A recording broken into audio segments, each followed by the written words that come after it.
Even in the midst of constant death and destruction, Palestinians in Gaza are finding ways to commemorate the start of the Muslim holy month of Ramadan. A time normally filled with family and prayer is instead plagued by debilitating hunger and Israeli airstrikes, the latest of which targeted residential buildings in Rafah, Khan Yunis, and Gaza City, leaving multiple people dead. These strikes come as the reality of a pre-Ramadan ceasefire agreement slips away, leaving many in fear that the astounding death toll in Gaza will continue to rise. But Palestinians outside of the besieged enclave are facing fears of their own.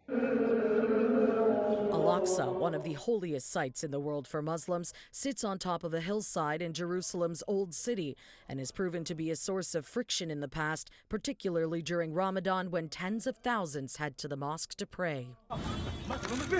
The Israeli government has pushed to limit the number, age, and gender of Palestinians allowed on the plateau, prompting warnings from both sides that restrictions could lead to violence. But speaking Sunday, Israeli officials warned against the spread of what they're calling fake news. This year and every year, Israel will strongly safeguard the freedom of religion for all faiths at all sites in Israel. To those that tell you that the holy sites are being threatened, I want to clearly state they are not.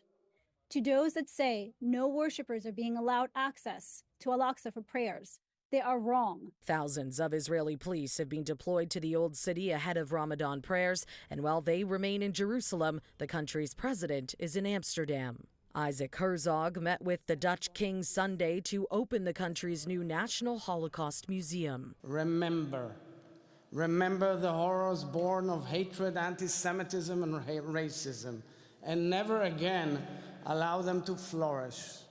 Unfortunately, never again is now, right now, because right now hatred and anti-Semitism are flourishing worldwide, and we must fight it together. The president's arrival in the Dutch city prompted massive protests led by pro-Palestinian and Jewish anti-Zionist groups, both calling for his arrest over the humanitarian crisis in Gaza. Demonstrators waved Palestinian flags and echoed Herzog's own message that never again is now, but in reference to the thousands of Palestinians who have lost their lives. Protest organizers add that while they do honor the memory of Holocaust victims, they could not stand by while the war in Gaza continues. For City News, I'm Karling Donoghue.